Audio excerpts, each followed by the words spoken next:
આજ રોજ સમસ્ત ભરૂચ જિલ્લા મુસ્લિમ સમાજના લોકો, આગેવાનો, વડીલો, નવયુવાનો ભરૂચની ગઈકાલે જે ઘટના બની ઐતિહાસિક જામા મસ્જિદના બાબતે, તો ત્યાં ચતુર્ધર સ્વામીનું જન્મ જયંતિ નિમિત્તે હજારોની સંખ્યામાં મહારાષ્ટ્રના એમના અન્યાયીઓ અહીંયા આવ્યા.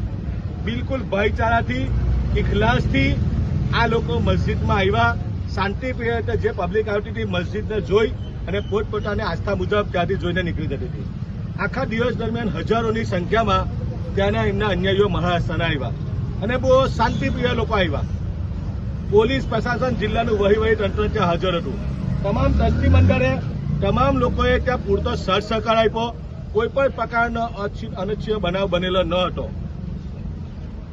પરંતુ સાંજના 4:30 વાગે એક અજમેર બોમ્બ બ્લાસ્ટનો આરોપી, જે અત્યારે રાજસ્થાન હાઈકોર્ટ દ્વારા જામીન પર છૂટીને આવ્યો, એ વ્યક્તિ 4:30 વાગે પોતાના લોકો સાથે ભરૂચમાં હજારોની સંખ્યામાં, લાખોની સંખ્યામાં હિન્દુ ભાઈઓ રહે છે.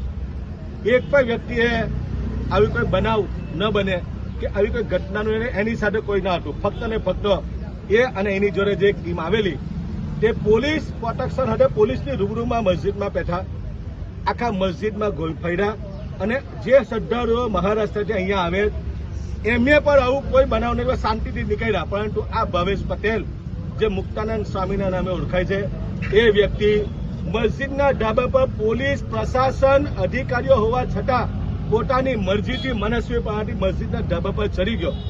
એના અધિકાર ભાઈ ક્યાં આપ્યો? અમે જિલ્લા વહીવટી તંત્રએ, ગુજરાતની કોર્ટે, સંવિધાને અમને અધિકાર એવો આપેલો છે કે ભાઈ આ મસ્જિદમાં નમાઝ પઢવાની, અને આ અન્યાયીઓ ત્યાં આવ્યા એ પોતાના આસ્થા મુજબ એ મસ્જિદના જોઈ ને એમની જે કઈ ધાર્મિક ક્રિયા હતી એ જોઈને નીકળી જતા હતા. કોઈ પણ ધાર્મિક આસ્થાને કોઈની ઠેસ ન પહોંચે એવી રીતે ત્યાંના શ્રદ્ધાળુઓ આવેલા અને આવતા રહે છે. પરંતુ આ ભવેશ પટેલ નામનો વ્યક્તિ, જે વખતે ભરૂચ શાંતિની શાંતિ દોડવાનો પ્રયત્ન કરે છે. અગાઉ પર એક ઉડાઈના દીકરો ફેમિલીનો હતો, તે એને પાણીઓને ઘાસચારા માટે નદી કિનારે જતો હતો, એને માર્યો ને એનો પણ ગુનો નોંધાયેલો છે ભરૂચ શહેર એ ડિવિઝન પોલીસ સ્ટેશનમાં. અત્યારે 2 મહિના પહેલા પર આવી જે મુસ્લિમોના બહિષ્કારની અનલીગલી રીતે સમર ચોકીથી શક્તિના રેલી કાઢી.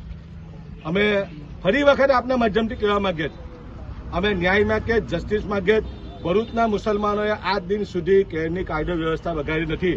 તમામ હિન્દુ ભાઈઓ પર એક પણ વ્યક્તિ એના ફેવરમાં આજે નથી આવ્યો, કેમ કે તમામ હિન્દુ લોકોને ખબર છે કે આ મુસ્લિમ સમાજની પ્રજાએ મહારાષ્ટ્રથી આવનાર લોકોનું સારી રીતે ત્યાં આગળ સ્વાગત કર્યું. એ લોકો પોતાની આસ્થા મુજબ આવીને ગયા. કોઈ પણ પ્રકારનો કોઈ બનાવ નથી બન્યો. પરંતુ ભરૂચ શહેરની વારંવાર શાંતિ દોડાવવાનો જો પ્રયત્ન કરતા હોય તો આ ભવેશ નામના વ્યક્તિ, જે મુક્તાનંદ સ્વામી છે, એની સામે આજે સખતમાં સખત કાર્યવાહી થાય, પગલાં લેવાય. એટલે આજે સમસ્ત ભરૂચ જિલ્લાના મુસ્લિમ સમાજના આગેવાનો, વડીલો અહીંયા કલેક્ટર સાહેબની કચેરી, એસપી સાહેબને મહિલા, ગાંગુલી સાહેબ ડીવાયએસપી અમને મહિલા, અમને ખાતરી આપી. બી ડિવિઝનના પીઆઈ ત્યાં હાજર હતા, એલસીબી પીઆઈ વાળા સાહેબ હતા. એમની રૂબરૂમાં અમે ન્યાય અને જસ્ટિસ માંગવા આવેલા છે કે આ વ્યક્તિએ જે શાંતિ દોડાવવાનો પ્રયત્ન કર્યો, આ હિન્દુસ્તાન તો ભાઈ ફૂલોનો બાગ છે, એમાં તમામ પ્રકારના ફૂલો ખીલતા હોય. આ મુસલમાનોને, અમને જે મોગરાનું ફૂલ કે ગુલાબનું ફૂલ છે તમે તોડીને જો સાઈડ પર મૂકી દેશો તો આખા બાગની ખૂબસૂરતી ખતમ થઈ જશે. એટલે આ એક જ વ્યક્તિ ભરૂચમાં એવો છે કે વારંવાર ભરૂચ શહેરની શાંતિ દોડાવવાનો પ્રયત્ન કરે. અને અમે હિન્દુ સમાજના લોકોને પણ અપીલ કરીએ ભાઈ, બહુ દિલથી અપીલ કરીએ, કોઈને વાંધો નથી. આ એક વ્યક્તિનો ખાલી વાંધો હતો કે જે આવીને ભરૂચ શહેરની શાંતિ દોરી. એના માટે આજે અમે અહીંયા આવી અને માંગણી છે કે એની સામે સખતમાં સખત કાર્યવાહી થાય અને હાઈકોર્ટના નિયમોનું ઉલ્લંઘન કર્યું હોય તો એના જામીન પર જ થવા જોઈએ. એ અમે જિલ્લા વહીવટીતંત્ર તરફથી મુસ્લિમ સમાજ એક વિશ્વાસ લઈને અહીંયા મદદ માટે આવેલું છે. જો અમને ન્યાય નહીં મળે તો અગાઉના દિવસોમાં અમે ભરૂચના કલેક્ટર સાહેબ, રાજ્યના ડીજીપી, ગૃહમંત્રી, મુખ્યમંત્રી અને અહીંયા 17 તારીખે અમને જાણવા મળ્યા મુજબ રાજ્યના ડીજીપી સાહેબ આવવાના છે. ત્યાં પણ અમે ઉચ્ચ કક્ષાએ શાંતિપ્રિય રજૂઆત કરીશું. પણ અમને આશા છે ભરૂચના નવા નિમાયેલા એસપી સાહેબ અને એમને સ્ટાફથી કે અમને મુસ્લિમ સમાજને ન્યાય આપશે, એ માંગ સાથે અમે શાંતિપ્રિય આજે અહીંયા રજૂઆત કરી. હવે આ 2 શબ્દો પ્રમુખશ્રી અને એને ટ્રસ્ટી કહેશે. બોલ સાહેબ ઉભાઈ જો ભાઈ, થોડો તડકો બેઠી લીધો 2 મિનિટ.